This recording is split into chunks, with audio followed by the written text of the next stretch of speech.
Good evening, everybody. I hope you can hear me. If there are any problems with the audio, please tell me in the chat. Before we begin tonight's show, Dave and I would like to say a few words about our good friend from Australia, Keith Boyd. Keith ran into some real tough luck this past year, and unfortunately he lost his partner Robin a few days ago, and just devastating to Keith. And Keith worked so hard, just great love for Robin, and we love you, Keith. We love Keith Boyd. He's a dedicated member on Facebook and YouTube. What a true gentleman. And Dave and I have become very close with him over the last year or so, and it must be said first that we feel so bad for you, Keith. And Dave, first of all, good to see you. Oh, yeah, of course. It's funny when you do a show like this, you get close to some people, and there are people that you never ever meet necessarily, but you still get close to them. And Keith is one of those people. The timing was really something. Keith lives in Australia, and he said one time, well, when you get over here, I said, well, if we get over here in the pandemic, because certainly we're trying as I've mentioned 1,000 times, my grandchildren and my son and daughter-in-law are there. Michael's doing a 2-year project. They're in year 2 now for the University of Australia. And Keith said, well, Robin and I, and now, of course, it won't be Robin. Hopefully Keith, and there aren't words, I've worked with words all my life, and there just aren't words. But I do think, when you have a love like I think you two had, and again, I wasn't there, but it shone through almost every word you said. It wasn't solicitous. You weren't asking for anything. You revealed the pain of losing someone. We all know what that is. But it comforts me, so maybe it comforts you. I don't necessarily look at an afterlife or where we go. I think that when you have a close relationship with someone like you and Robin had, that of course she will live forever in your memory. But it extends beyond that, because the idea is, here's someone I never met, but she will live forever as a little part of me too. And that's really what friends and love, it knows no boundaries. It knows no time. All we know is we're born. Hopefully we try to live the best life we can. We hope to find a love, and Keith, you did.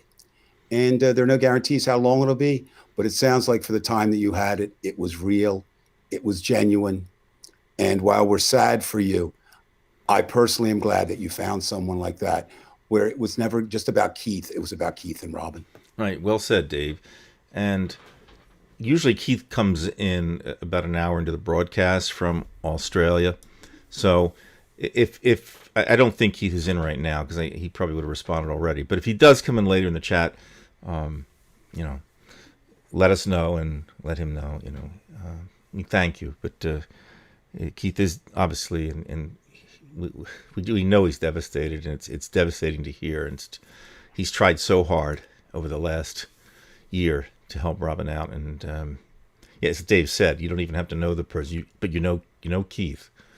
And as Dave said, it was wonderful, Dave, what you mentioned about how we've come to know these people, and this is how you meet really true friends. Even though we're only on Facebook, we're probably better friends as a group than we would with some of these people we knew from our childhood who were Trumpers, and we can't deal with them now.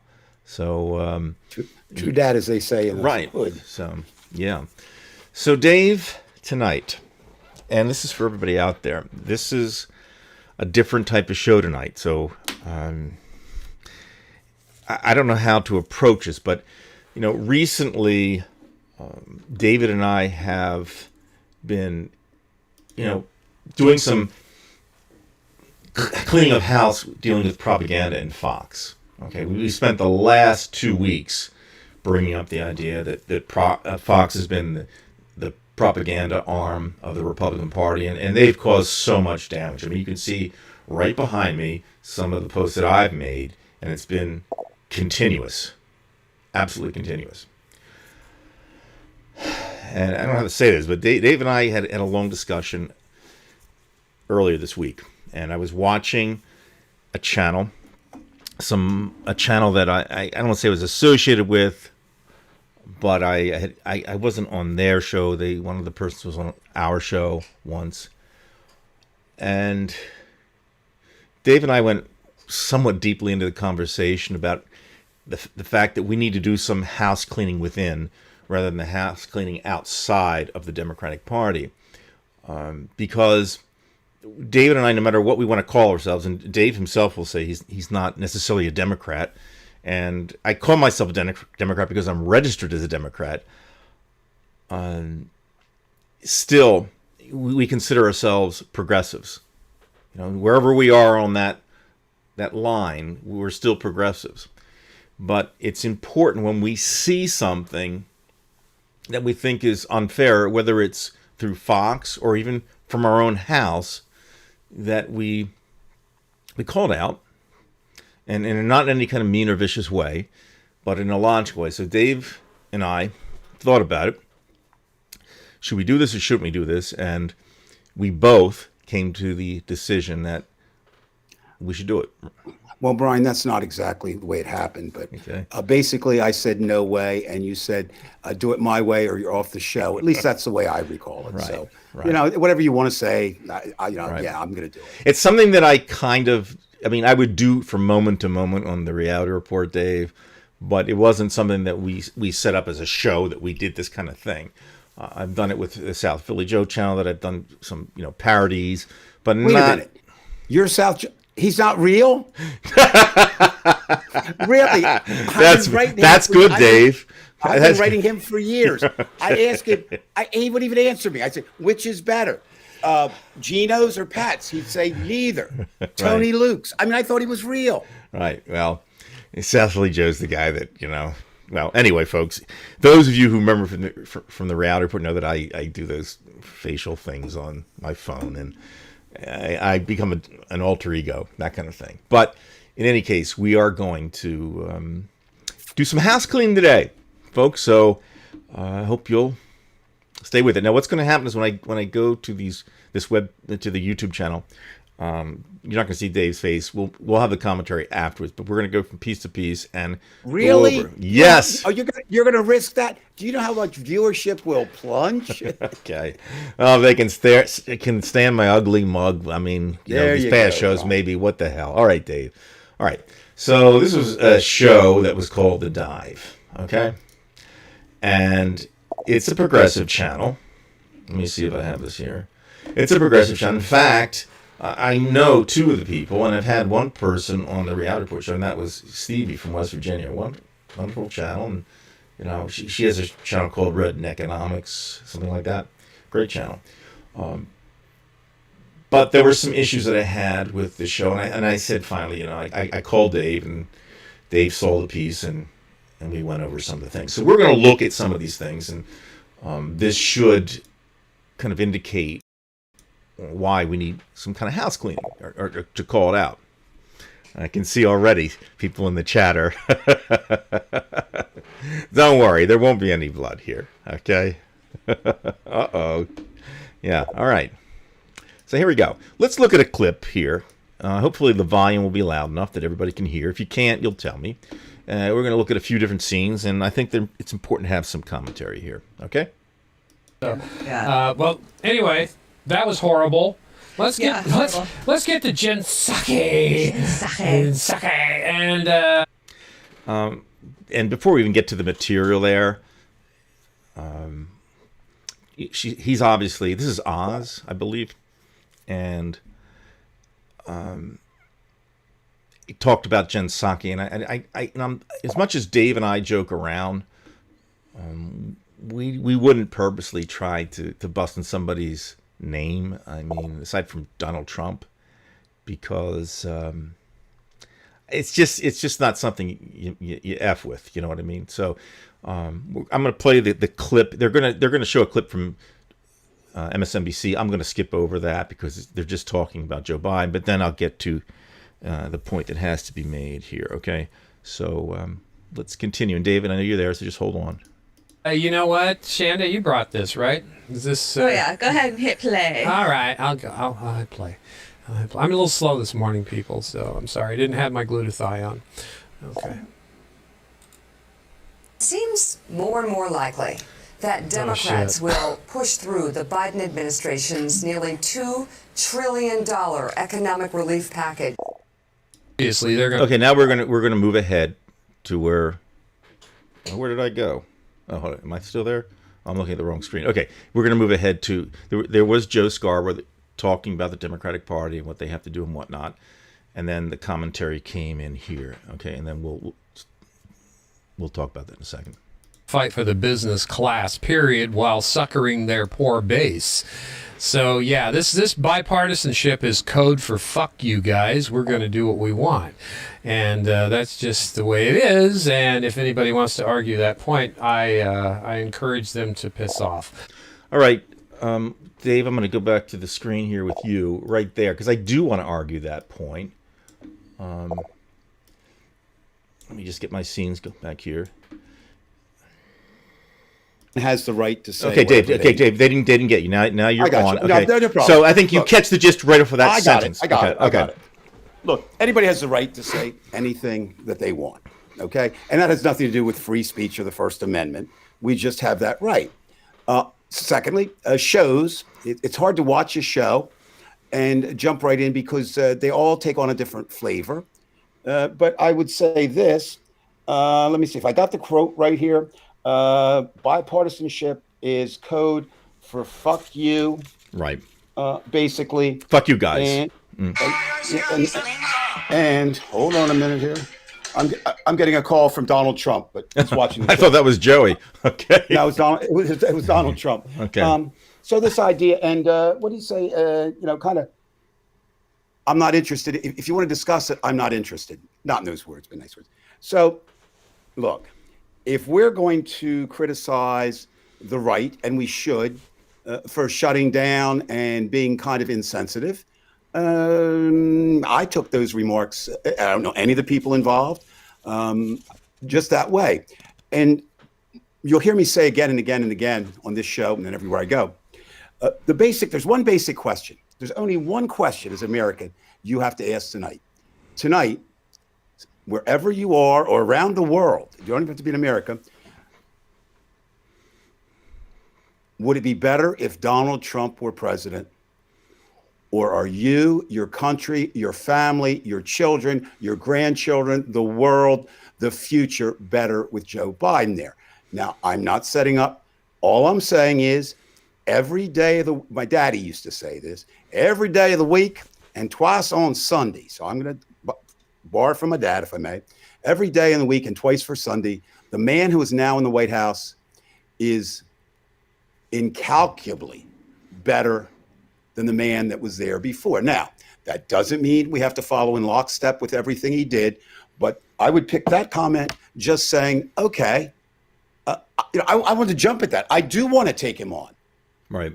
And he just said, I'm not interested in your opinion. And not only that, we have to challenge the idea that he's saying that, at least what I'm getting from that is that what the Democrats really want is the bipartisanship, and they're just going to do that kind of thing until it ends. Well, that's the other thing too.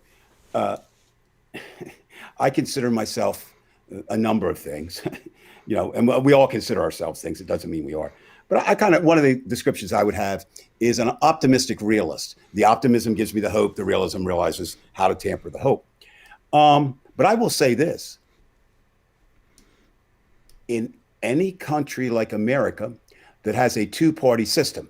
Now, we can get into all the merits and demerits, and I think there are many more demerits of having a two-party system than having a 6 or 7.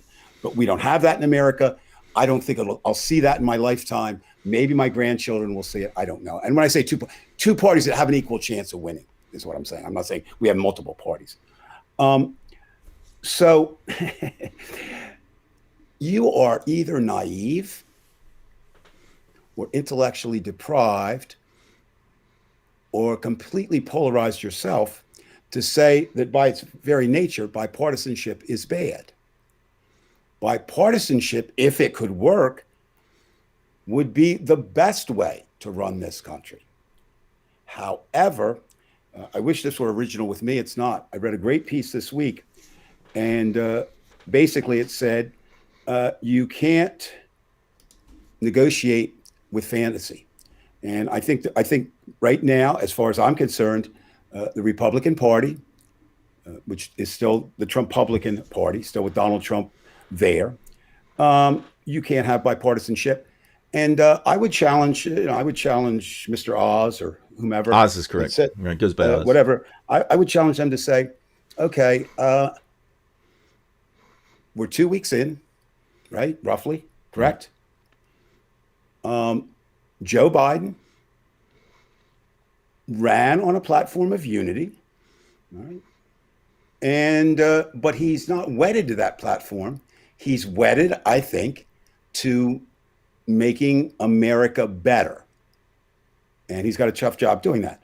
And if you could have unity, it would be wonderful. But you can see we don't have unity, especially if the Republicans have to vote in public. You saw the results this week. And don't we know that Biden already has intimated that, they'll go it alone. They don't, when they say bipartisanship, that now can mean as long as most Americans go along with the Democratic Party. It doesn't have to be the Republican Party per se, in office. Look, again, there's a difference between justice and just and revenge and all those types of things. But certainly the Republican Party, Trump-publican Party, Donald Trump, whatever you want to call him, didn't reach out and care a thing about unity or bipartisanship for 4 years. And that didn't work real well. And right. And if there was some kind of cabal where they were all kind of always working together, why didn't the Republicans give in and try to be bipartisan with the Democrats? It didn't happen. Well, no. No, in fact, they're ready to kill us. Well, quite frankly. Yeah. No. Well, yes. Yeah, they are. I mean, whether it was through COVID or through, Black Lives Matter protest, they were ready to kill us. Certainly, two people of very differing attitudes, political attitudes or political outlooks, if they're agreeable, can sit down and try to work things out. That's unity. Now, when one side doesn't want to meet, that's not unity. When one side brings in a relatively, I think, decent budget to start getting us back on track, and the other turns in what's a joke. Anybody who's been in, union negotiations, was in them for a long time. Sometimes you found a middle ground, but sometimes if they said, I remember once in newspapers, I worked for non-union papers, and we were going in, we were going to hold for, what was it? We were going to hold for a 10% raise.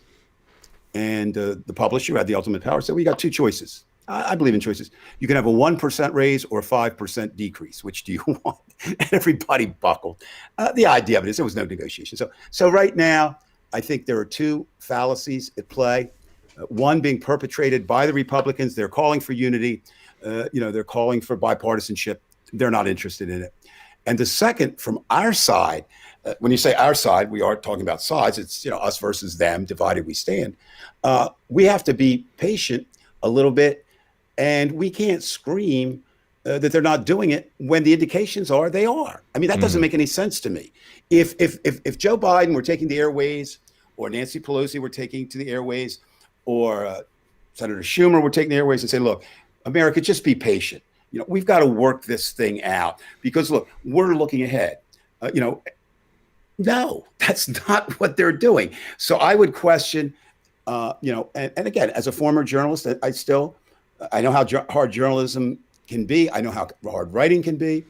But you have to take, you look at this, one of the things you can never do, whether you're here, there, wherever you are on the scale, you can't necessarily say a way a person acted 10 years ago, 4 years ago, is the way they're going to act now. Joe Biden came into the Senate when it was a certain way, and he worked there a long time. And from what I've heard, and both sides acknowledge, just the older senators say that he was one of the best at getting two sides to agree that sat in the modern Senate. Mm-hmm. And I would say to you, I would applaud him for that. and some good things happened. But we also have to remember, and I think people fail to look at this or fail to recognize it. I don't think it was a sham. I think Barack Obama and Joe Biden worked about as closely as any president and vice president has in my lifetime. Right. Right. And so certainly I'm sure that Barack, and he's admitted as much, he said, I thought we could do better with, compromise and all that. And it didn't work out. And, I'll give Barack credit. We could have, but he wasn't able to change gears. I think that gave Joe 8 years of seeing what it's like on the other side. Mm-hmm. Right. And so, I'm not the least bit worried about him that doing that. partisanship charge. Okay, thank you, Dave. So that was the first thing. Now I want to take a quick peek at this. You've probably seen this kind of crap before. This was, actually this is somewhat recent because it was an old story that Tucker Carlson was throwing about, saying that Joe Scarborough might have murdered one of his, I don't know, he had some kind of intern working there. Okay, now we go back to this show again, and I have to call it like it is. Let's watch here, and this is the kind of thing I say I don't expect from the I expect it from the Trump side, but I don't expect it from here, from us. Go ahead, Joey. I predict, Joe. Okay, I'm not going to say that. I can't stand Joe. I think he's a murderer. Yeah, me too. I do. That really needs to be researched and looked into. But Okay, now right there, I'm going to switch, Dave, so just hold on for a second. Okay, I'm going to say a few words about that myself. Mm-hmm.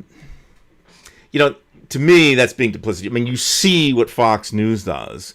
And then to say, okay, I believe he's a murderer and somebody better look into it. I mean, I'll just say it. Shanda's going to say it. But you're the one that's making the accusation. You should be the one to do the investigating. Because you have no evidence yet. Okay? And first of all, I think it's absurd, even the idea. Joe Scarborough has addressed this, and I would think that, especially during the Trump administration, if they had really wanted to go after him, if they thought there was some real meat behind this, they would have done it. So to come out and just say this kind of stuff, again, this is, housekeeping, our own house. This is what's going to, make people say, what about them? What about them? And they'd be right. They'd be right. Dave, what say you?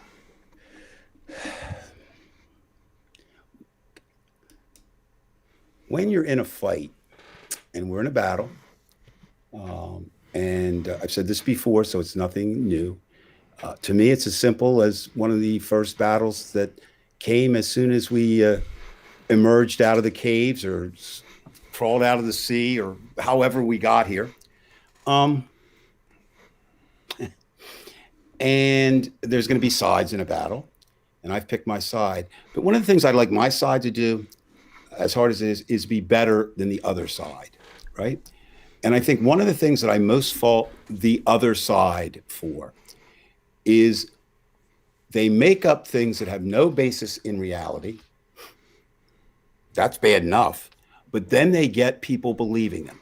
Now, certainly, the show we're watching, our show, we don't have the impact of Tucker Carlson or fired Lou Dobbs or Sean Hannity, or we don't have it of Rachel or, Lawrence O'Donnell or Chris Hayes or Brian Williams or Anderson Cooper or Don Lemon or any of this. But we still have some people that listen, people listen to you.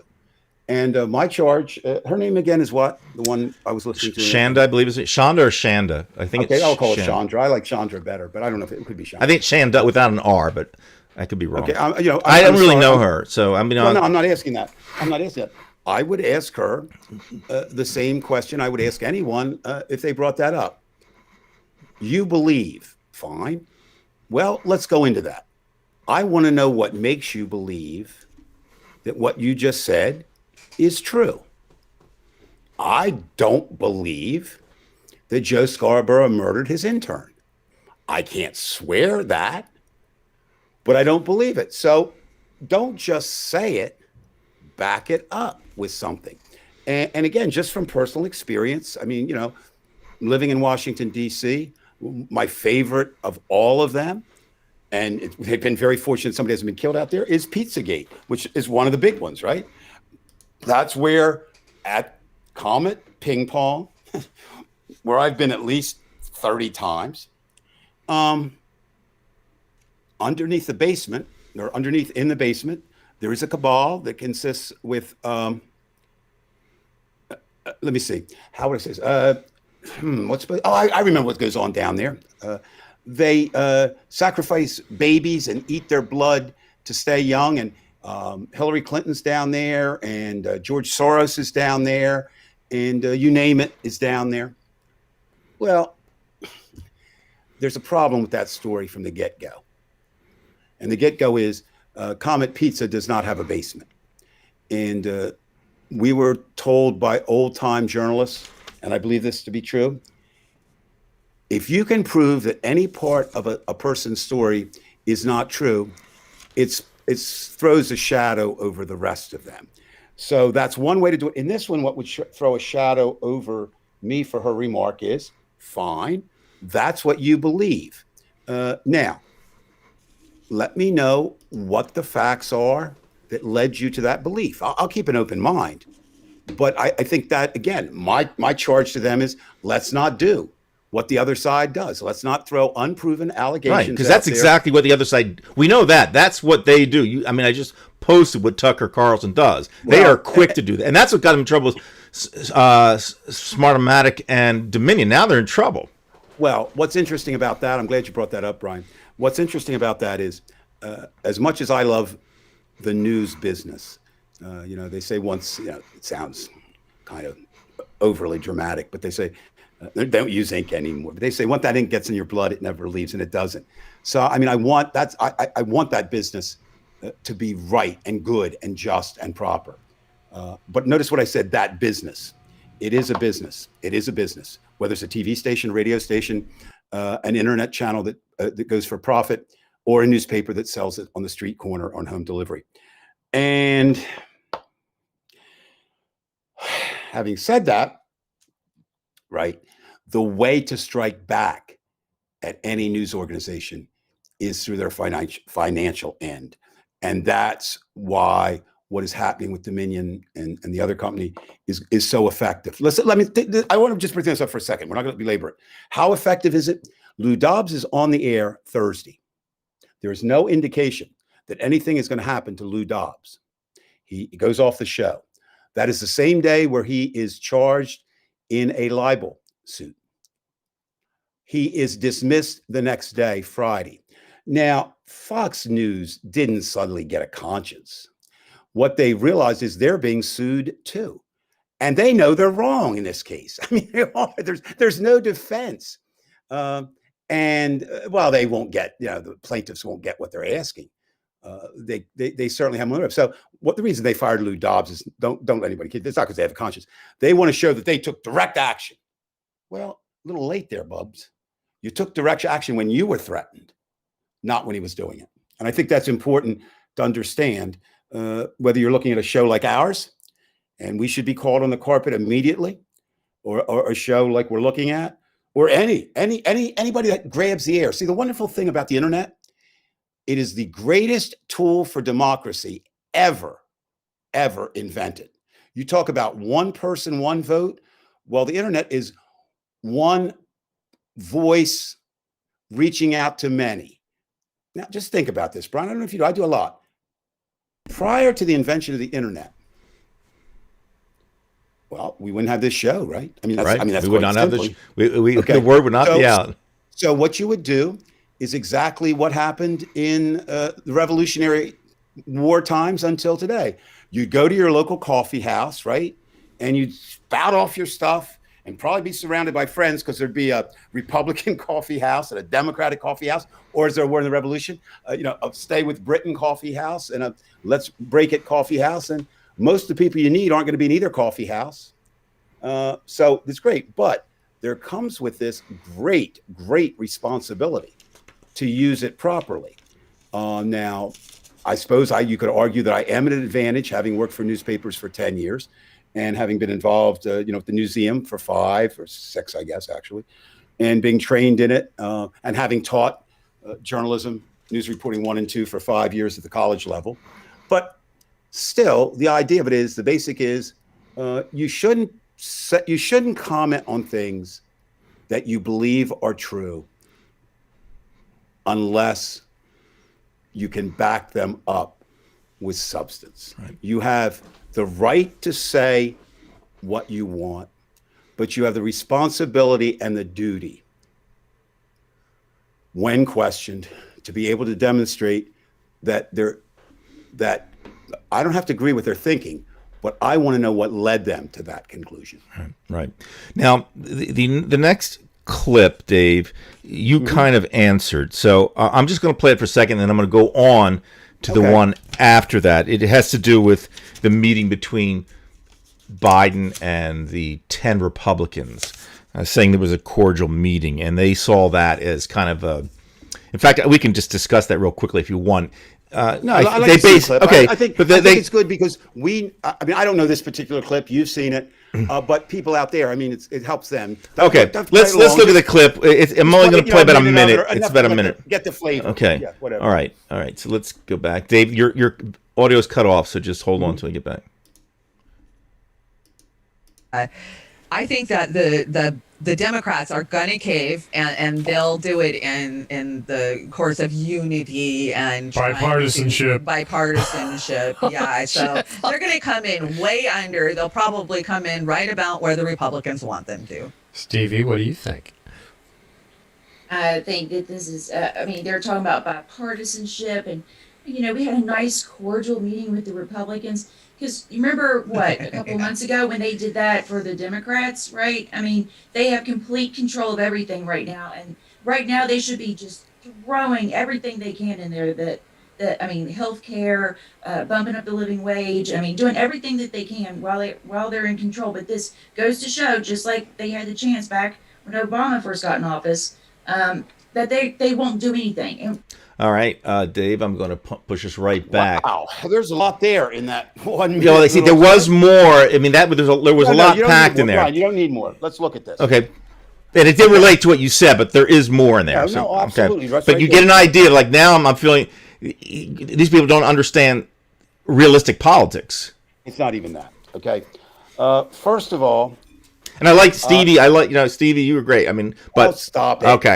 Okay. But I disagree. Stop it. Okay. All right. You got me on that one, Dave. They're going to go. First, they're going to cave. Okay. Here's the danger with predicting something. Did they cave? No. Does it look like they're going to cave? No. So guess what that show's validity means to me? They're in the same boat as I wouldn't watch them now if I was looking for a prognostication, or I was looking for truth. I'm not, again, okay. Unity and bipartisanship. I'm sorry, I disagree with them. I think they're great words. I think they're wonderful words. My God, just like in the 60s we throw out peace and love. They're wonderful words. But you've got to have a whole bunch of people on both sides working that.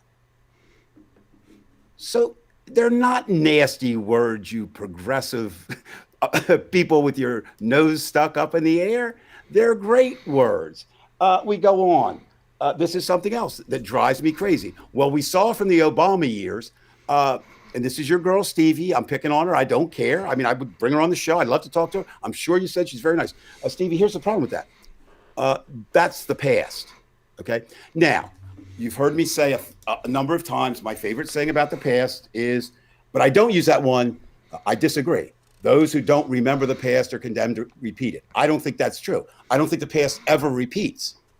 I think it does rhyme. My saying that I go with and I believe in, the past, does not repeat, but it does rhyme. Well, a rhyme is close.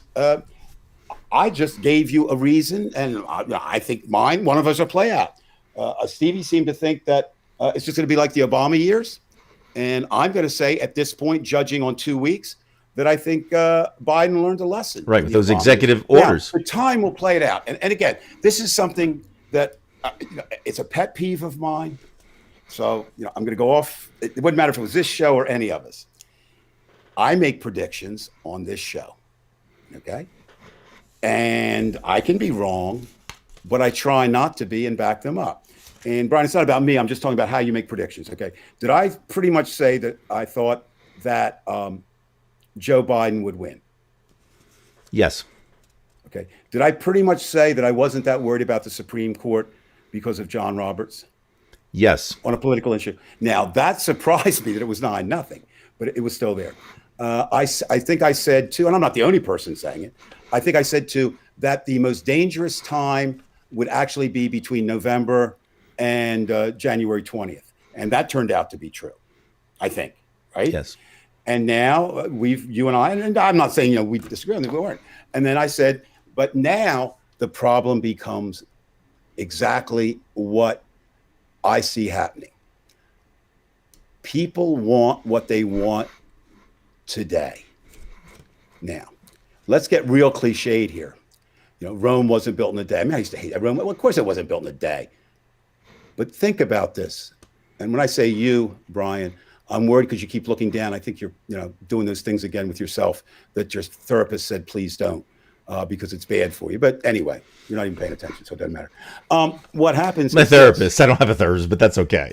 Yeah, well, My wife is my therapist. Yeah, well, that's why she doesn't like you doing what you're doing right now in the air. We don't see Yeah. it, so it's fine. You try to be my therapist for the last 20 years, but I don't. But anyway, no. The idea is what I'm now. We all have to think about this. So I said point one to think about. Question one is, are you and everyone you know better off tonight going to bed with Joe Biden in the White House than you were with Donald Trump? I don't want an answer. I'm just saying you ask yourself, because some people are going to say no. I mean, they're going to say no, and that's fine. Now, this is another question to ask, to look at. Not a question so much, but a reality check. Donald Trump had 4 years to destroy much of what was good about America. The best way I can describe it, I guess for me, I've been trying to think, if somebody else can come up with a better way, please let me know, because I'm not real happy with this, but it's the best I can come up with. So for these goals like environmentalism, racism, gender equity, understanding, all these kinds of things, we're on a road. And it'll be a journey. I don't know we'll ever get there. It's just important we get on the journey. And I think during the Barack Obama 8 years, I think we were headed in the right direction. Slowly, because Obama would be the type of driver that if it said go 55, he would probably go, maybe, well, he said he had a lead foot when he used to drive, but he'd probably, he wouldn't go 90, right, down the road, not in a residential neighborhood. And then because of what reasons, we'll still be analyzing for hundreds of years, Donald Trump's put in, well, he didn't drive carefully. He turned the vehicle around and went back, and we're past the spot, right, where we were when Obama started. I don't think we're back to 1865, but we're back in there. We're back in the woods. Well, now the car's switched. Biden has turned it around, done his 3-point turn, right, on the road, and is headed back. And to me, he's going at a relatively rapid pace to be done, right? So I don't think I'm sorry, I'd love to, I'm asking tonight. I don't know how you'd feel. I would love any of those people to come on. No, they're part of something called Roar Media. Now, and it's fine. I don't know. I don't know the whole. I'll be honest. I don't really know much about them. I know who Oz is, and I've met online as far as a show with Stevie. Well, I'm not saying. I'm just saying because I think it's also unfair for us to sit here some ways, and we're taking what I consider to be not shots. I think we're doing legitimate criticism, but in America, you should have the right to defend yourself or the right to present your side. Now, if we're going to get into personal commentary for a minute, and we have to, and maybe I'm super sensitive to this because, many people describe me, my wife included, with such loving terms as, stuck on myself, arrogant, think I know it all. I don't see myself that way, but some people do. I try. I don't think I exude that, although some people say I do. So maybe I'm just Mr. Oz there. He snide. Now that's fine. That's fine if what you want to be is snide, right? That's okay. But again, I would choose not to watch that show for the reasons that I'm pointing out. Now, would I boycott? I mean, would I go out and tell other people not to watch them? No, of course not. Would I tell other people not to watch Fox? Yes. Right. Okay. Because I'm sure. I mean, you didn't cherry pick. You know, that's the term we just got. I just don't want to put this. I mean, normally I would do the whole show. We're not going to sit here and do a 2-hour show. No, and nor should you. Okay. But what I'm saying is, I'm sure if they are progressives, if they claim to be, I'm sure that they have some very good ideas. Right. So let's move on to the next clip. Right. So the next clip, I want to first show, Dave, what I'll do is I'll show you just a piece from, it's not a clip, but it's just a Fox page talking about the screening of questions. They're having a big problem with the Democratic Party screening questions. Then I'm gonna put on their clip, and then we'll come back and we'll discuss it. All right. Go ahead. All right. So here is one of Fox's page. They've been really drumming this in because the Daily Beast, I believe, reported that Jen Psaki, the press corps from the White House, the press secretary was asking for some of the questions. And David, like I said, we'll get to that. But let's watch what they had to say about this at Roar Media. So it's called The Dive, by the way, folks. This is the AstroTurf administration, and I think she nails it there. And I've got to say, I've told you before, they get these questions in advance. One way or another, that's my mea culpa, one way or another. They are just blatantly asking for them now. And Shanda and I have talked about this. Jen Psaki and Nazi Barbie, they have a book, and that book has got tabs in it. And I was telling Shanda this morning, Jen Psaki's just good at anticipating the questions, much better than Nazi Barbie was, because we could see Nazi Barbie flipping through her book on the talking points. Right. Now, Jen's got them memorized. yeah, Jen, she's a sharp CIA asset. Oh, did I say that? But yeah, they have a book, and their people figure out, or they get the questions from reporters before the meeting. So that's why they go so well and so smoothly with. Okay, Dave, I'm going to come back to us. I'm going to make a few comments when we come back. And Dave, You go first, Brian. yeah, now I'm going to be frank. That Dave is the expert just because Dave was in the press. Dave, it was his career, so he knows a lot more than I do. But just understand, I understand that this has been coming out that they're asking for questions, but I do know that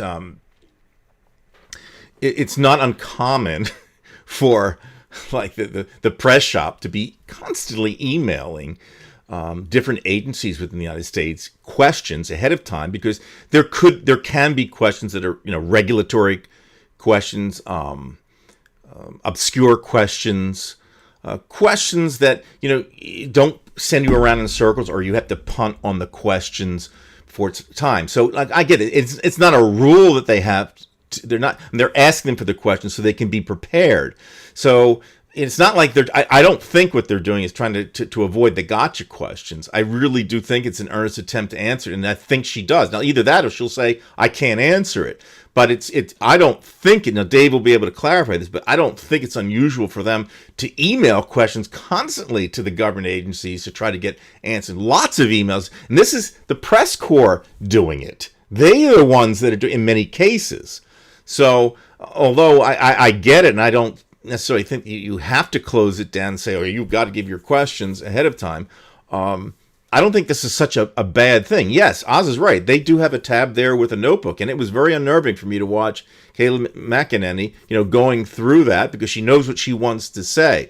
But that is a policy book, and even with that book, Kayleigh McEnany, she made a fool of herself anyway because of the most ridiculous answers. Let her to go to that tab. We all knew that they were doing it.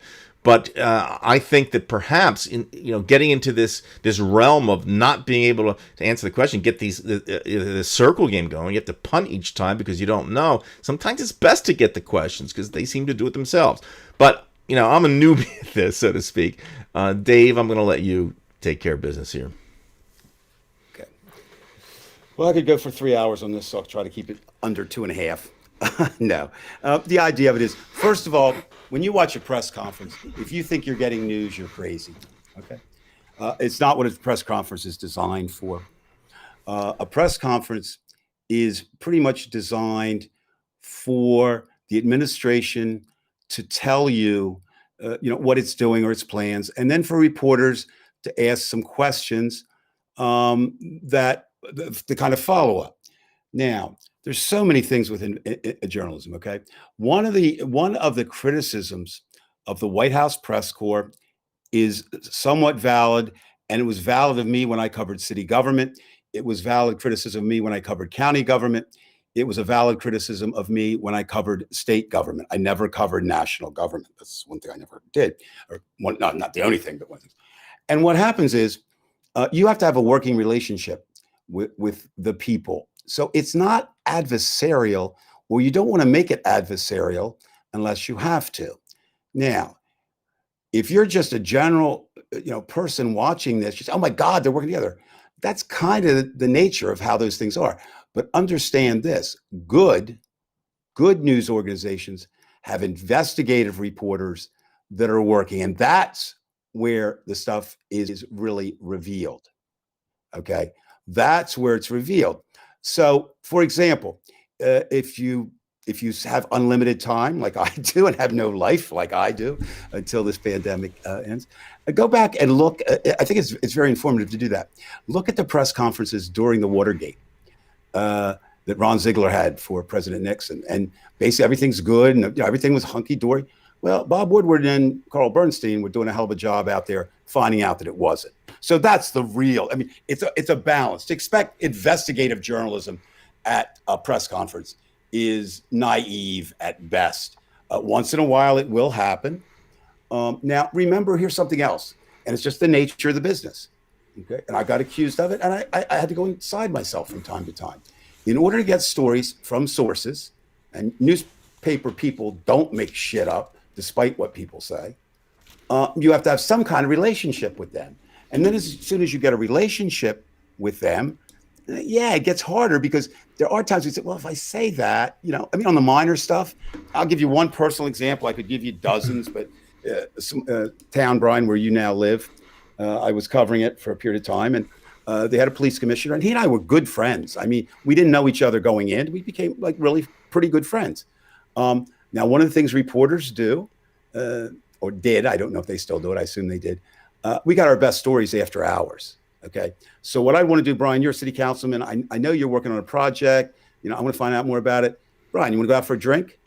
And because that would loosen it up. Right? I don't mean get you drunk, but I'm just saying, I got you. It's very informal. And you try to do that. And then usually what would happen is somebody might say to you, look, I'm going to tell you this, but if you burn me, it'll be the last time I talk to you. I said, I'm not going to burn you. I'm going to say, but I would always say this: if you want to go off the record, tell me now. Because if you don't go off the record, then I believe it. Well, what happened was the son of this police commissioner got arrested in another town. It wasn't a great crime, right? It's just some foolishness. And he got it kind of quashed. And I found out about it and wrote a story. And this happened in 19, I was still there because I got the charge. I want to say 1979. And he's never spoken to me to this day. Fine. I mean, that's his choice. But, imagine if that happens to you and you're the White House reporter. The ante is up. Now, the other thing is, and these people are just not endearing me to watching their show, or not watching it with an open mind. They kind of strike me as this. Okay, so they didn't like Donald Trump's press conferences, because they called, I believe they were calling, his Nazi Barbie. Did I get that reference right? I mean, it Yes. was to her, right? Not to anybody Kayla McEnany. Yeah. Right. Yeah, right. And I wondered how all of them slept at night, but they did. It's part of their job too. I mean, Trump changed the rules, but normally, I don't think Ron Ziegler, for example, when he was doing, I don't think he was an evil person. His job was to represent the president in the best light, and they're kind of limited to what they say. We've seen some people in the Trump administration quit on honor or principle. We talked about two gentlemen today. I'm not praising them. It was too little, too late. But Vice President Pence, and who I thought was a toady for 3 years and 11 months, at the end finally did the right thing. I mean, I don't know why he did it, but he did it. And Bill Barr, who I think will go down in history as one of the most attorney generals who was most acting as the private counsel for the president of the United States, he said, no, enough is enough. But, again, a lower level, that's one thing. But back to this group. So I take it they didn't like Nazi Barbies. They appear not to like this, right? Right. I mean, and you know what I didn't like? I didn't like when Trump didn't have any press conferences. Right. Okay. So it's like, again, we're back to this question. Okay. To me, it's very simple. Just like the Joe Biden versus the same thing. Are the press conferences better today with Joe Biden than they were with Donald Trump? Now, for me, the answer is very clear. It's more informative, that's for sure. Well, and that's another thing what a press conference is supposed to do. Now, but remember, there's other things that, I'm not singing, oh my God, Joe Biden is the second coming of whatever the first coming was. But look how he's divvied up things. You just need to look at Dr. Fauci now. I have some problems with Dr. Fauci too, but we're just going to leave it at that. But Dr. Fauci looks like a man that got his release from prison. And he did, in essence, because he's not being muffled. Right. Absolutely. Now, so that press conference, they don't need to ask anything about COVID at that press conference because it's being handled somewhere else. And what Joe Biden is doing is what good presidents do, I think. He's listening to others. Now, don't think for a moment, anybody does, again, wrong or naive, that Bernie Sanders and AOC don't have his ear. So does Nancy Pelosi, so does Schumer, so do some Republicans like Susan Collins.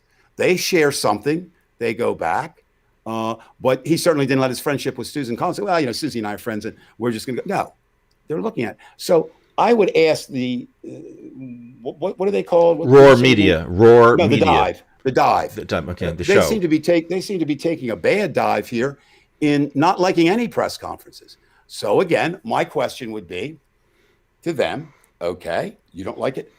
Give me something concrete that you don't like about it. Do you know what a press conference is? Do they? I don't know. You don't like that they get it's not a gotcha. If that's what you want, that doesn't get you anywhere. Right. Are they upset because Joe Biden is known for his gaffes? He once called himself a god-awful gaffe machine or something like that. Well, that doesn't tell us much either. What I like about his gaffes is pretty much he's apologized. Now, there's some things, again, in his past, he has maybe not enough. The Clarence Thomas case, I got that. The fact that he was involved in some issues in terms of race. But that doesn't bother me today because guess what? What bothers me today is what he does today. So I didn't really care what Donald Trump did before he was president. I didn't care. But I certainly cared once he was president. And so I guess to sum that up again is saying, if you have problems with the press conference, first ask yourself, do I know the purpose of a press conference? And if you feel relatively that you do, then say, are these press conferences better with Joe Biden's people there or the other? And you don't have to take my word for it.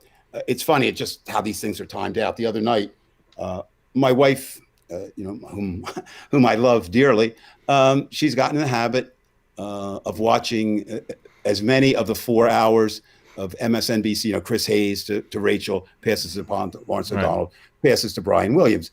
And by the way, can I just interrupt? Is it Ali Velshi? I mean, I like that, but they use him for everything. He works, till 12 midnight, and then he's on again at 7 in the morning. You know what it is? He's the relief pitcher. He's building his resume. You know his name, right? Yeah, I mean, he's going to get a show. Whatever they pay him, he's worth it. And trust me, he gets paid pretty well. I'm sure. Not Rachel's numbers. I would assume Brian gets the most. That would just be my guess. So what you were saying? I'm sorry for interrupting. No, that's okay. I just passed through the room because I'm usually doing work or something, or sometimes I'll sit and watch one of them with her. And it just had to be Rachel. And Rachel actually gushed. She said, oh my God, they're having real press conferences and there's real news. Well, I'm sorry, the dive people. If I had to go with an expert, I'm going to take Rachel's view. And it's rather the than number yours. one rated. I cable show. I just have to. And not because she agrees with me, but I mean that's nice that she does. Dave, Yeah. next, there's one other one where Sure. they said something. I think I'm going to play it. It doesn't. I mean, it was part of what I wrote down here, but I think what I do is after that, I'm going to show you. So I'm going to play just something they said. You'll catch what I'm talking about. Right. Then I'm going to go to a Fox webpage for something, and then I'm going to play what they have to say about AOC, which I I'd found like to hear that. I had Very a much. problem I'd like with. to. I Okay, think I would so assume our audience would. we're too. gonna first just again. This is really a set of three things. You're going to see commentary about Psaki, and then I'm going to go to the Fox webpage, and then I'm going to go back to what they say about AOC. All right, so here we go, and then we'll make commentary. Right. Yeah, he is. He's absolutely right, and he's probably going to get in trouble for saying that. Well, now we'll get a competent fascist is what's going to happen. That's what it is. You got a competent press secretary. You got not so competent president. I just, oh my God. And I think Dave, that's what you're talking about. Could you turn me on a minute? Yeah, hold on. You're on now. Go ahead. That's actually that's funny, Dave. Oh, it's not funny. You! So look at the look on his face. Now he's getting me mad. Now he's pissing me off. I know. You don't know. Go ahead, Brian. Okay, that was good, Dave.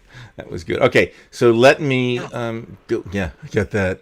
Okay, but let me go to in all seriousness. Even though Get that me was off serious. of there. All right, hold on. I'm trying here. Okay, so AOC, she was interviewed a few times, and she mentioned how she thought she was going to die. And from what I've seen on, the media from all those videos from the Capitol, I have no reason to doubt her. It wouldn't take much to be able to hear what was going on. Okay, so I'm going to switch back here to 2844. And we're going to hear what they say about AOC. Okay? Pickle, you guys. I can't help it. Can't help it. Yeah, this is yours. So, AOC describes taking shelter during the Capitol siege. I thought I was going to die.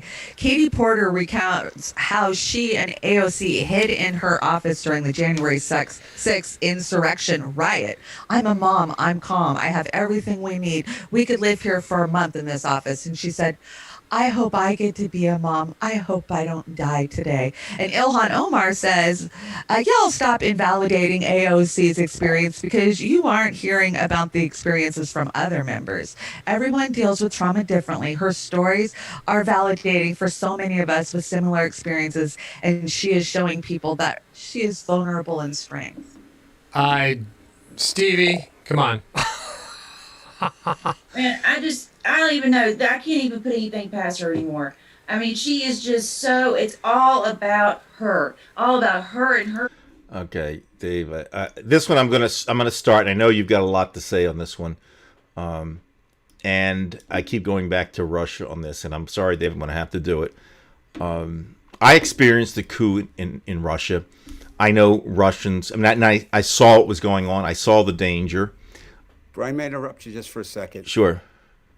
Certainly this is important, but one night the people have asked me, and we try to deliver, will you talk about the Russian girls and what they taught you while you were there? Continue, Brian. Okay. Back to my point about Russia. I personally experienced a coup. I came there on the 18th of August, and on the 19th in the morning, that's when all hell broke loose. In fact, I was in Red Square technically on the 19th, the first day of the coup, because it was after midnight. And I know somebody who lost 2 fingers during the coup. He was in the battle. And unless you have had a machine gun pointed at you, or you see a tank coming near you, or any type of violent situation. Even when I played hockey, the guys are trying to fucking kill you in the corners. Have you ever see a hockey game? They were, like you go into the corners and then everybody's trying to smash you. They're trying to fucking kill you. And in this case, this is, I think, of all the things that I have a problem with the show was those comments about AOC. You're not there. You don't want to select. I don't see anything that she said that misrepresents anybody's feelings when you see a crowd like that who is whipped up into a frenzy. They are armed. Okay. They shit on the walls and pissed on the floor, or vice versa. I don't know why you'd have a problem with that. I really, really don't, because if you've ever, I mean, maybe they have been in a coup. I don't know. I have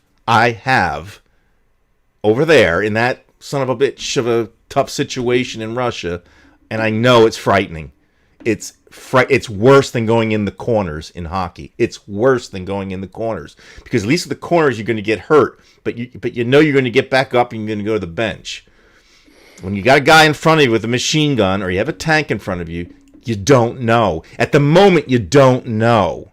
It's not after the fact. It's during it. That's the problem. Dave? Well, first of all, I just want to echo what you said. It's very easy. What's the term? Monday morning quarterbacking. You know, it comes from sports, but basically that means it's very easy to dissect. Let's take it to the Super Bowl on Sunday. We can't do a show without mentioning the Super Bowl. I don't know they should be having it in a pandemic, but they are, so it's normal, or as normal as it can be. Monday morning, there'll be a lot of experts saying what either Andy Reid should have done or didn't do, or Bruce Arians. Now, my question to them would be the same question I would have to these. I guess it's a trio or a quartet, however many are on the dive there. My question to those who will be Monday morning quarterbacking would be, and the last time you coached an NFL team in the Super Bowl exactly was when? And that gets to your point, Brian, that's there. Now, I do the personal stories.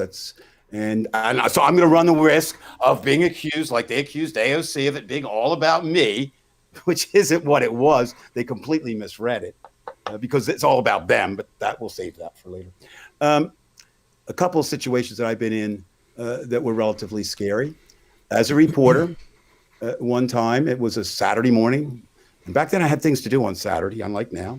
But I was home, probably hungover, because I worked late Friday night, and then we went out and partied. And my mother called.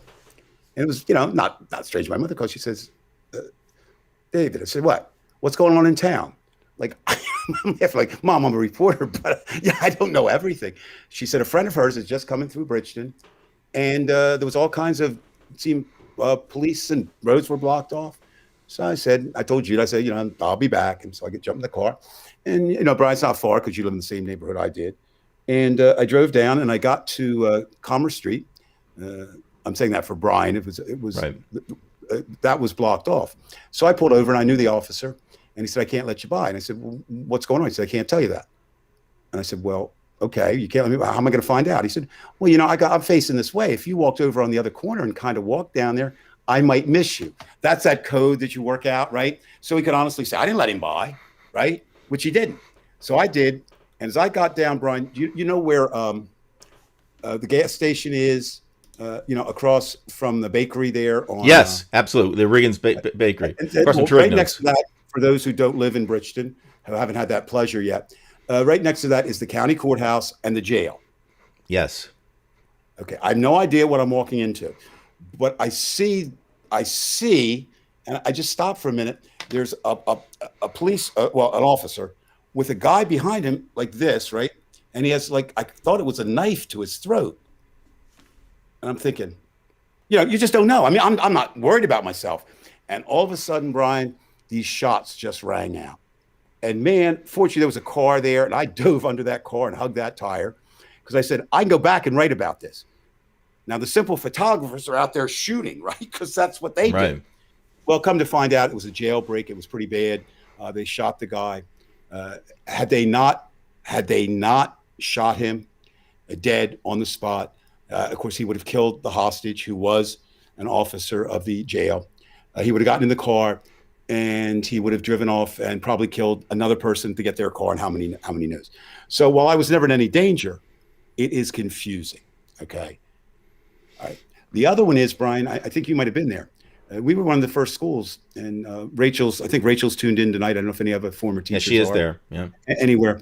If you remember, we were one of the first schools because of who we had being our security to do a simulated school shooting. Yes. Were you there that day? Did you I come in? remember. Yes.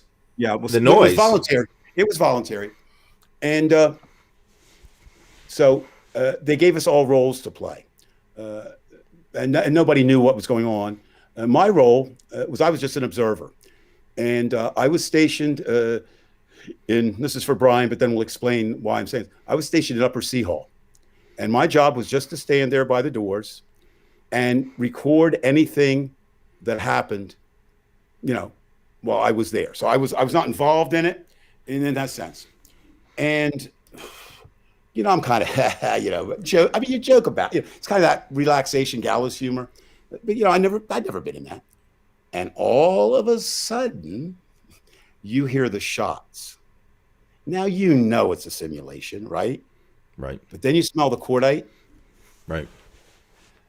I couldn't tell where the shots were. I know they weren't near me. And I don't know, even though today I can't find the words quite to describe it. Hey, Mantra, she was a former student. She knows where that is.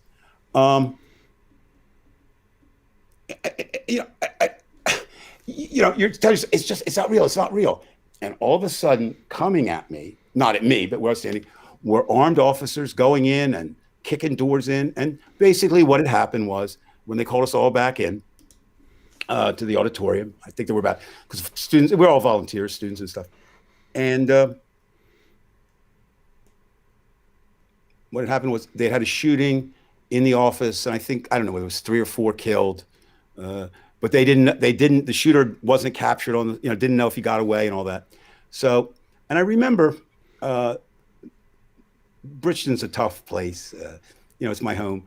We had our own police force, still do, for the school. Not every school system has it, but we're urban enough to have it. And Bob Stevens, who had the social graces of no one, but he was good at his job, man. He was a professional at his job. And he said, I remember what he said in 2 things. He said, the basic human response in something like this, there's only 2, fight or flight. He said, you can say and he said, and here's the thing. He says, whether it's you, me, or anyone else, you don't know what it will be like, and you don't know what you will do until you get there. Okay? Next, because of my position, 2 of us, the other gentleman, I won't mention him tonight. Rachel, you know him very well. We were invited. One time I wish I almost wasn't. I like to be in the know, but we were invited, the 2 of us, to view the entire footage of Columbine High School. Now, I am a man of many words. I think twice in my life I've been rendered speechless. Once was when I saw the Terracotta Warriors in China. It was just, and the other time was watching that video. Now that's as close as I've been. The senators and the congresswomen and men in that Capitol were much closer than that. That's the first thing I would say. The second thing I would say to my new favorite trio is this. We have the luxury of knowing what happened because we weren't there. They didn't know. They didn't know, right? We knew more than they did because we were watching outside and seeing that they were getting in. Right. They didn't know. So that's another thing. Third thing is, I would say that there were a half dozen, I'm rounding up, who really had, the big X on them that day. Certainly, Nancy Pelosi was at the top of that list, I suppose. Chuck Schumer would have been up there. Certainly, because of how it transpired, Vice President Pence was up there. At least they were hollering, hang him, find him and hang him. But I'm sure AOC, because she has chosen to speak out, because she is a brave, courageous person who may well be a little stuck on herself. You certainly, and you know what, Brian, that always kind of bothers me a little bit, because you don't run for office, you don't report, you don't do this show, you don't stand out if you're not a little bit stuck on yourself. The idea of it is to use your stories and use your tales, not, although they have to be about you, to help those who weren't there understand. And I was extremely moved by her story because of the things that had happened in my own life, some of which I mentioned. Again, going back to the Aurora shooting, they affect us, and they should. And if they don't, there's something wrong. After the Aurora shooting, that was the one, the Batman movie, and the guy walked in and opened fire, and then people argued they should have had guns and fought back.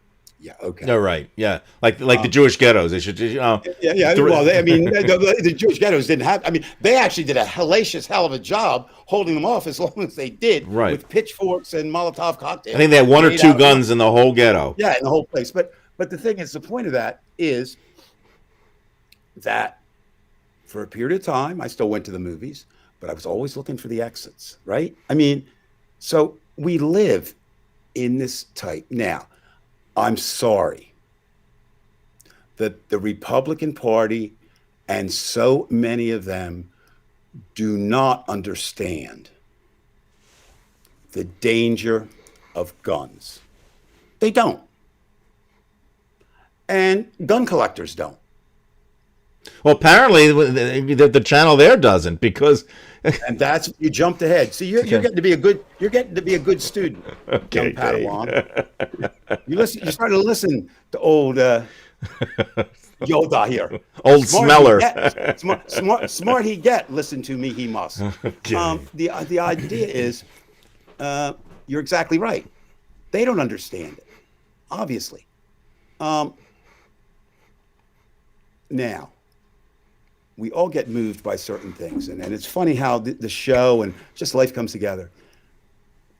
I'm sure you've seen, or maybe just I get it. I shouldn't say it. If any of you have seen on the Facebook page, it's a gentleman.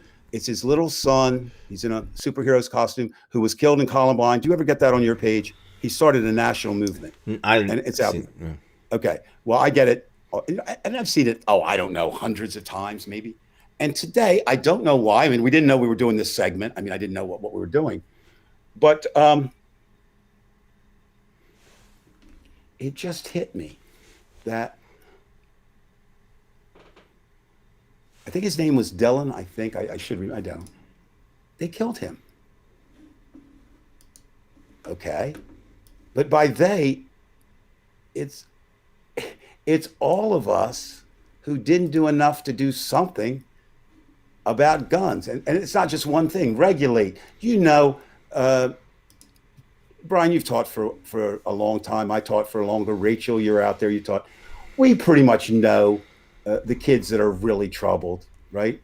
Mm-hmm. That are really, really troubled. Yes, we do. Now, sometimes what's interesting, though, you have to be very careful. Let me give you another story from my teaching years. After Columbine, and I saw it, and I said you did too. They wore the dusters. You know what I mean? Those long black dusters, right? Like cowboys wore. Well, we know one student who was part of our group before we had to do some. Right. We had to throw him out. We had to throw him out of the group. But what happened was, that student, who we'll call him Jan, God. Okay. for sake, no, he and I bonded, and he wasn't like that. And I said to him, because everybody was, not everybody, I mean, kids were scared of, because now, you wear a black duster, teachers, I mean, and he was big, he was huge, not huge, but he was big. He's big. And I would talk to him. I said, not fair, man. But I said, you're being judged, and I know you're not that way. And he said, I'll wear it, not arrogantly, but he said, I like this look, and I'm going to wear it. And if that's how they treat me, they do. And that's what he did. I'm not so sure it was wise, because he became kind of embittered over the years. And, maybe if he'd made that gesture to not look that way. But my point is, what I was saying was not about Jan. It was about the idea of identifying. This was a kid who fit a profile, right? But my point is, suppose they did.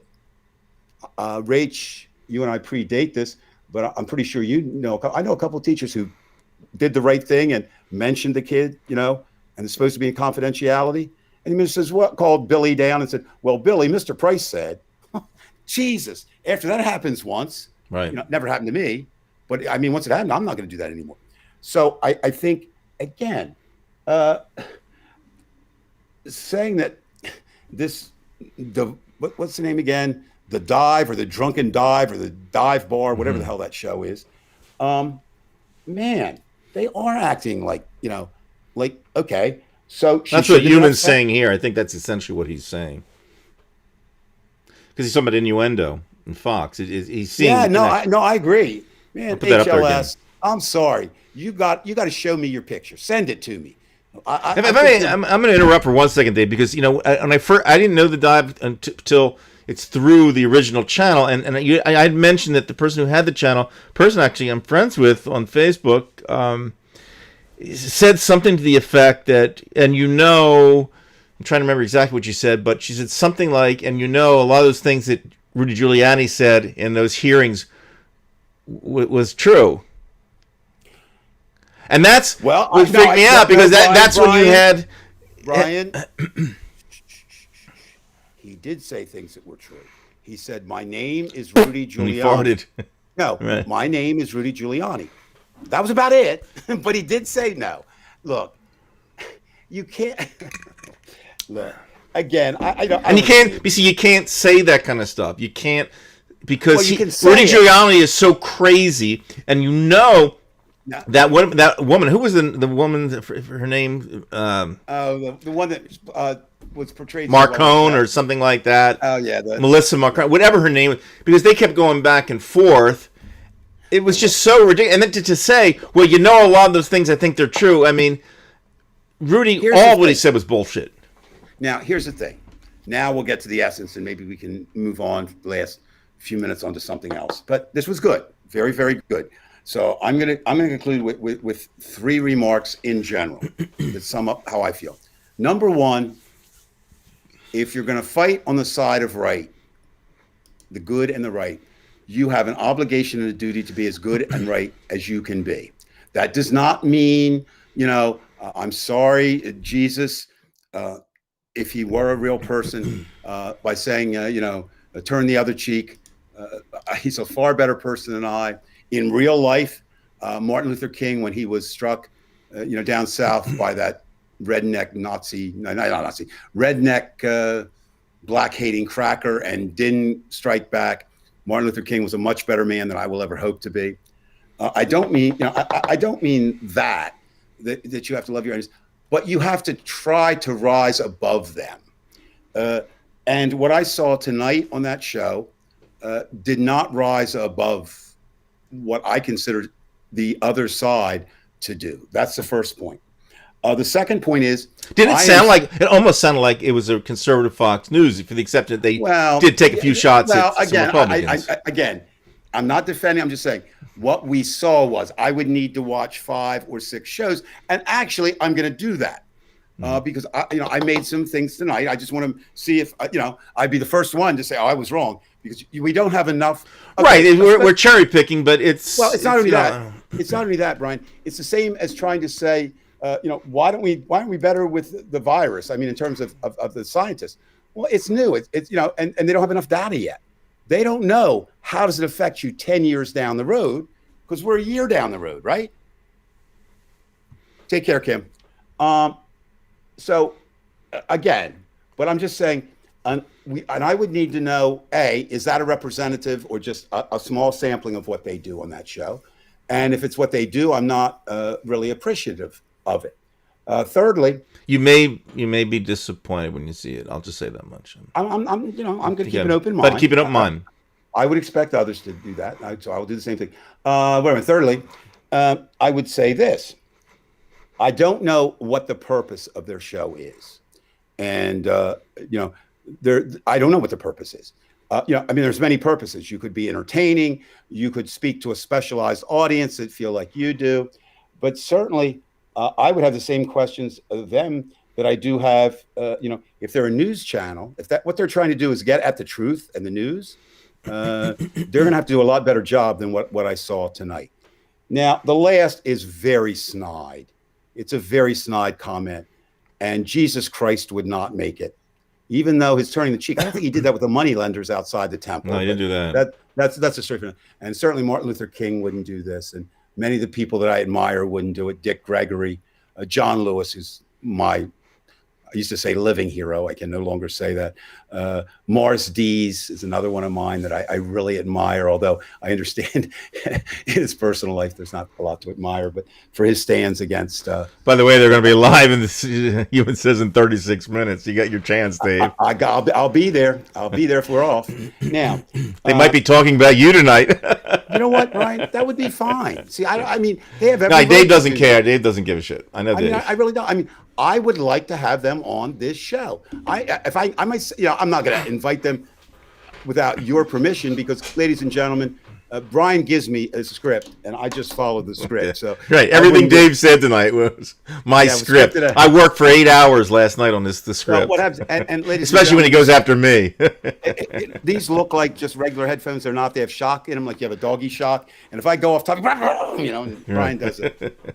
No, I would like to debate them just because I think, and like I said, so I'm going to do a very snide, as my wife would say, as she does normally, that's really beneath you. And I said, oh no, that ship sailed a long time ago on. Beneath me, the only person I know whose bar is really lower is Donald Trump. If I get down in his area of where he lives, I've got a problem. Why was Oz wearing a headband? I have no idea. I don't That's my know point. Oz. I know he's been part of My the technical point is, stuff. I kept going back and forth. This is very sad. Does he think he's Mark Knopfler? Because Mark Knopfler used to wear one to cover up. Or does he think he's going out for a tennis match after? Or why would you wear that? But that's very snide. So I'm off that. Brian, I'll let you conclude since you won't let me say my own piece anyway, and all this was scripted. Well, Dave, thank you very, very much. Let me get my last view here. First of all, thank you, everybody, for joining us tonight. And again, please keep some thoughts for Keith. He obviously he's not here tonight. So if you have occasion to get a hold of him, please do so. He's a great guy, and he's really hurting, and he's just a wonderful person, and he went through hell. So it's a really tough break. So in any case, like I said, tonight was just a different type of show that I thought was kind of important. I normally don't think of doing these kind of shows. In the Reality Report, we never really did it. We made some commentaries here or there. It was probably better if we had done that kind of thing. But I think it was important because, again, we've been attacking Fox, and we think that Fox is a big part of the problem. It's not just the politicians. It's the propaganda. It's the Goebbels. I mentioned the comment from Dimitri Gordon that, if Goebbels had been alive today, he would have killed himself because he would have said to himself, well, why didn't I think of that? But you don't want it coming from your own house. You know what I mean? You just don't want that type of language. I'm not talking about cursing or anything. I'm just saying the idea of innuendo constantly. Dave and I have said some innuendo. Maybe we've said things about Lindsey Graham being in the closet, things like that. But Well, he does go in the closet. He keeps his shoes there. yeah, well, but the point is we think that we ourselves should be held to a standard. We don't want to do the same things that Fox does. That's why we were very, very careful on the Facebook page, the group page for Divided We Stand, which we hope you'll all be a part of, because that's what gets us into trouble. It makes us know better than them. And then they can always use that, well, what about? Because that's the big thing these days. What about? I mean, I've seen some Trumper friends of mine. They have to show, well, what about this riot in Seattle? And, they compare that to the Capitol building. But it's not constructive, in my opinion. If you're trying to get somewhere against people like the Republicans, I mean, Marjorie Greene is a fascist, and they are fascists. They are a real threat to democracy, as you all know. And so you can't play games with that. And if you start lumping Joe Biden with those types and saying, oh, well, they're all the same, I've got a big problem with that, because that's just putting everybody in one kettle. It doesn't work that way. There's so much nuance to the world, and I know I've got to believe all the reasonable people that are in this group, that we know better, that there is nuance, and that and as Dave said, that there's a big difference between the Trump presidency already and the Biden presidency. And if you just automatically by default, go ahead and say, you know what, they're protecting their assets again. They're all controlled by Exxon. And they say this, and by the way, they used to say the same crap about MSNBC. I mean, yes, I understand MSNBC has, their advertisers, but then again, Rachel Maddow doesn't have to have one particular advertiser, because if it really did matter the money, they could just go have an auction and go to the highest bidder. But they don't do that. Rachel can go where the hell she wants. And I certainly would trust Rachel more than, and again, as Dave said, more than anybody that I just saw. I would definitely trust her. She's got people behind her. So, Brian, I said I do have a comment. You have to cut, because you know what? That's going to give myself credit, because Dave's going to have to give me credit about starting on time. I am. But I think Dave has to give me credit. Whatever I do say, I do spur Dave on to say even better things. For the summary, that's one thing about me. I may not say something great, but whatever I say, it just triggers Dave, and he's got the better comment. There's a couple of things about that. If you're a regular listener, watcher, viewer, however you do this show, hopefully you don't do it and drive, because that could cause accidents. But anyway, Lou Jobs will be joining the DW. I don't think so. I'll bring Lou on. Yeah. Oh, that would be phenomenal. Thank you. HLS. I wanna. Is Gary? Is that a matter? Is that just came on. Leaf? Gary Peacock came on. I think it's a marijuana leaf or something. No, there. because my state, Virginia, is going to legalize. The southern state, without Richmond, is legalizing marijuana and eliminating capital punishment. So we're getting real liberal in these parts, at least in the northern part of the state. No, Brian. First of all, I do want to credit you. I mess with you a lot, and some of it's in jest, but you really are mostly incompetent a lot of times. But tonight. Not the show, but the fact of, you said you were going to go on time, and you did. I said I was going to do this show too, which was, it was an iffy one. Well, I see. You and I disagree. You and I disagreed on that. That's fine. I mean, I think you, again, we're not going to go into deep psychology, but I think, you had feelings that you were worried it was personal. I don't want to make it personal against these people, because they say it wasn't, because it's something that needs to be said. Okay, it's something I use this forum to say kind of. We need them to be on our side. You know what I mean? I mean, our meaning, not us. CB. I hope that was a Freudian slip, because he just said, "Cheers, brain," and David, because that would be the same. I am the brains of this operation. That's Brian. Okay, Lord knows, and that's another thing. I'm just laughing at him. If I had a nickel, and I people see on Facebook, I type quickly because I write all the time, and I just send it out. And I need proofreaders, and I don't.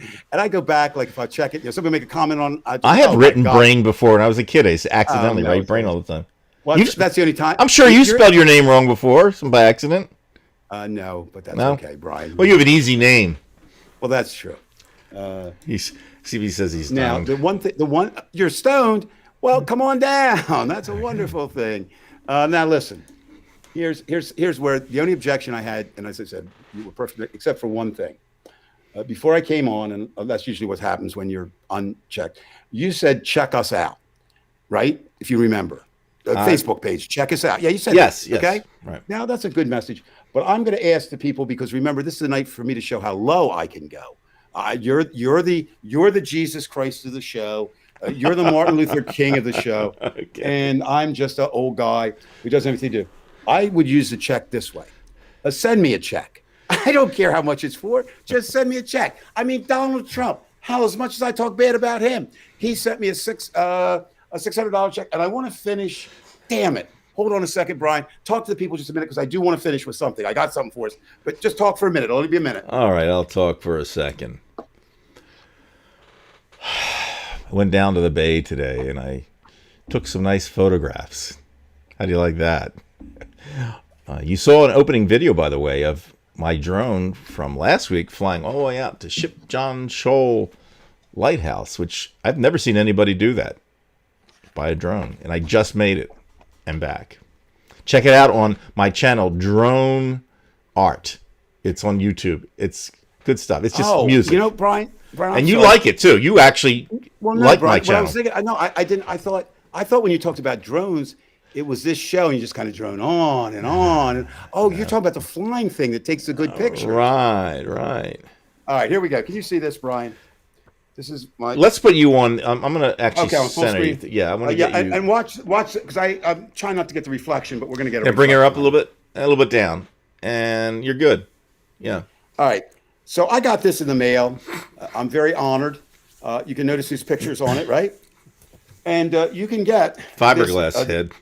the Donald Trump Make America Great Again $2 bill. I just want to read a couple things on it. Oh, Don, you're a little controversial. You're talking about illegal immigration. I said it's illegal. President Donald Trump quoting himself. And then I don't frankly have the time for total political correctness. And this country doesn't have the time either. Well, as I pointed out to Mr. Trump, actually right outside his house, he never invited me in. I was up there a number of times. He never invited me. No, it isn't that he's politically, it has nothing to do with political correctness. He just was a bad person who just spoke badly. But here's the thing. So this might be the last thing I ever get for him. And I'm thinking of getting it. So I kind of want the people here that I consider his family. My wife said no. I think it might. That's a good one, Rachel. I was We'll talking about throw that before we on. came on the air. I was actually talking with my wife about that. Yeah. No. So here's the thing, though, with this. I think this is probably the last thing that Donald sends me. And do you know, Brian, to get a $2 bill, right? I can get this for $34.95. I mean, think about that. Now, if that doesn't sum up Donald Trump's presidency, you too can give the man $2, send the man $35, and he'll give you back $2, which is probably more, except that he gave back for America. Let's do Rachel's question. I don't have anywhere to go. I know we're a little bit over, but let's. Well, put I that think up she again. has two questions, but this is the first one. Put them here. both up. Okay. I Okay, we can't got put them that both at one. the same time. Okay. And No, then let's deal with that. okay. Yes. The problem is, Rachel, here's as I see it. Bail is not punitive. Okay. The reason that you get ROR or you get an amount set or whatever is simply a flight risk. Now, I don't think the judge was bought. I mean, it could be.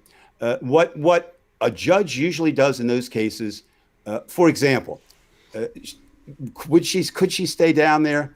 Yeah, I suppose. I mean, it's kind of unusual. It's very unusual to allow them sometimes to go to this.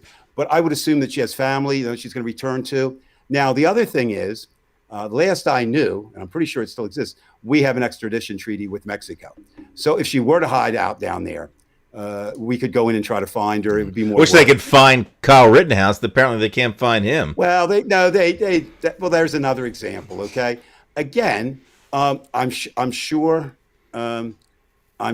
You are, Rachel. That's an easy one. Well, they're I think sending him you to. Ironically, they are sending him to a Virginia jail, and so Well, yeah, whether 'cause they'll I give it to him wanna- or not, I don't know. That's near you, Well- Dave. You gonna go visit him?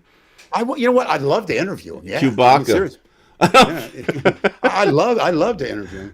Now, and again, they're both great questions. Next, by the way, everybody, next week we will be interviewing Chewbacca from the Capitol riot. Okay. Yeah, I have no problem with that, man. He's a cool. Well, and we'll get back to him in a moment.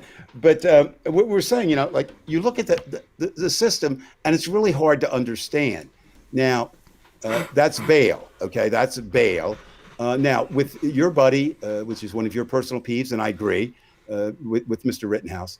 Yeah, I don't like him at all. I mean, Well, neither do I, but he's right there. again- He's worse than Nunes because he actually killed people. So he's Again, my He's right understanding is there.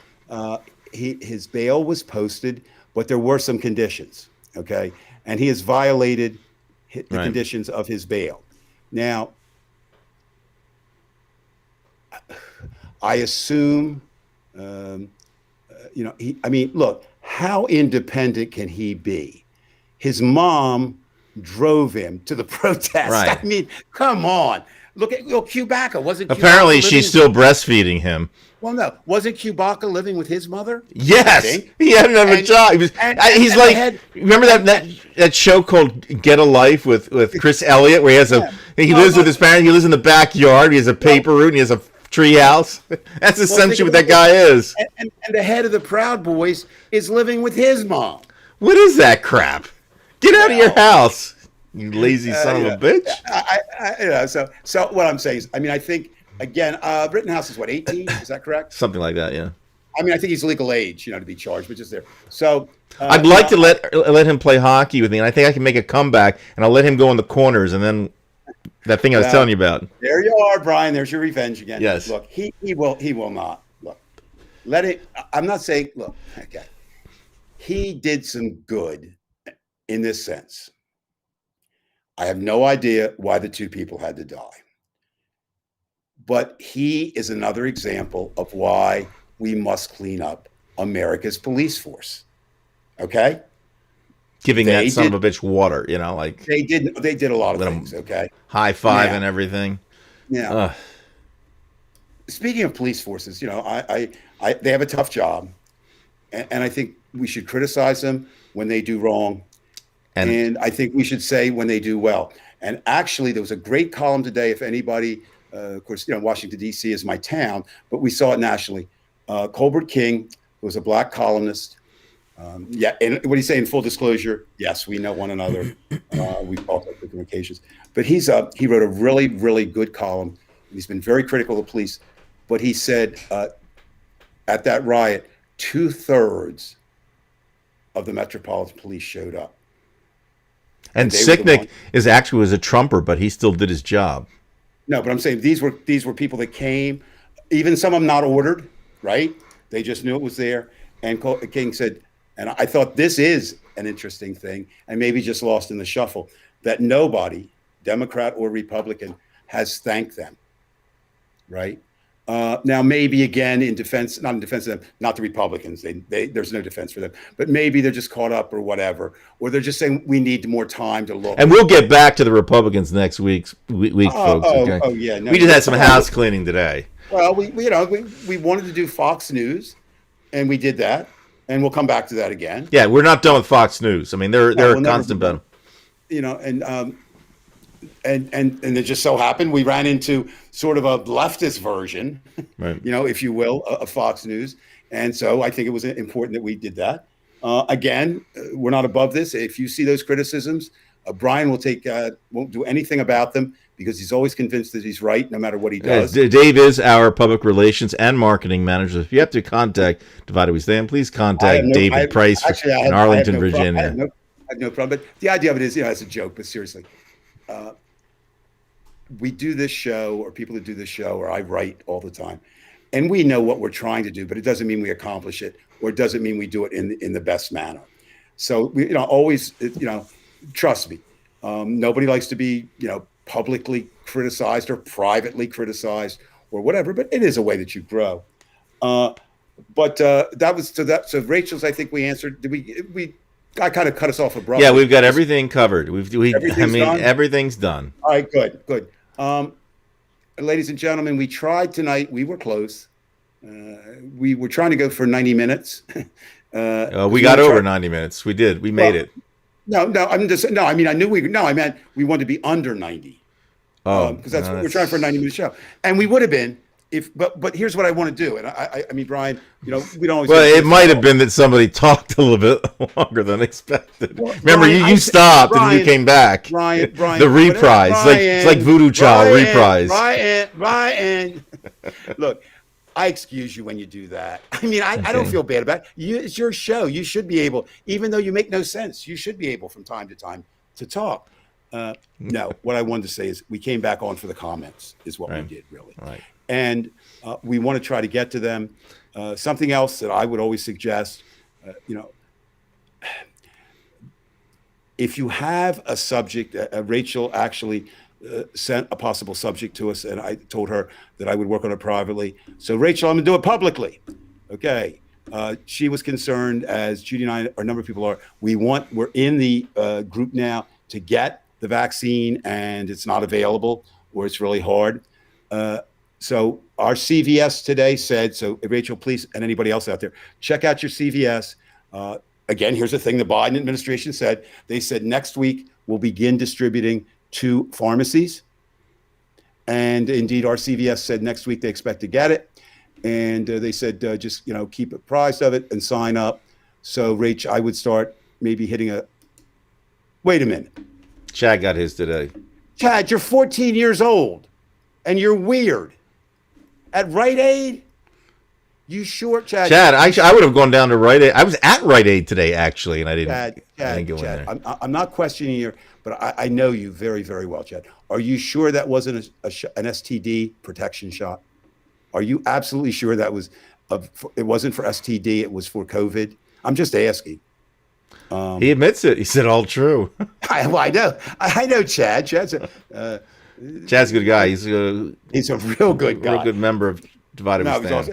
he's just a good human being. Dave, I think we are gonna have to cut off though. Oh, you know what that means, ladies and gentlemen? Uh-oh. One of two things. Tonight is to be honest. He's gonna think I have to go to the bathroom. That's what you're gonna say. No, I'm not.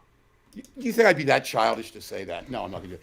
One of two reasons why Brian cuts off the show.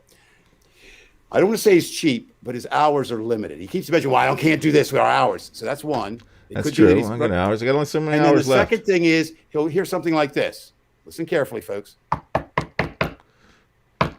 And that's his wife. She doesn't even have to say anything. She says, She only tells me I'm too loud. That's all. She doesn't put any pressure on me. "Well, end the damn show. You're running over." All right, ladies and gentlemen. Thank you, Dave. It's great to see you. And Always. I am going to shut down after. I like the show. And I like this show. I was kind of worried, but I thought it was appropriate. And thanks. You did a great job. Dans Lyon, il y a une jolie fille. Dans Lyon, il y a une jolie fille. Elle est jolie, parfaite en beauté, qu'elle a charmé.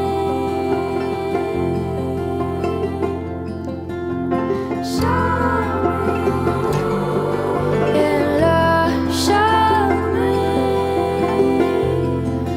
le cœur d'un grenadier.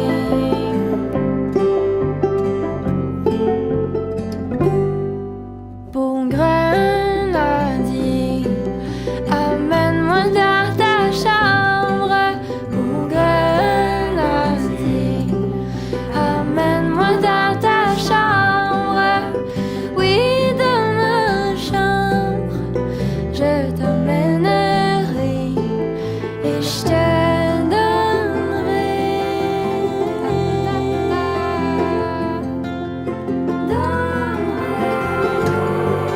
Et je te donnerai le cœur.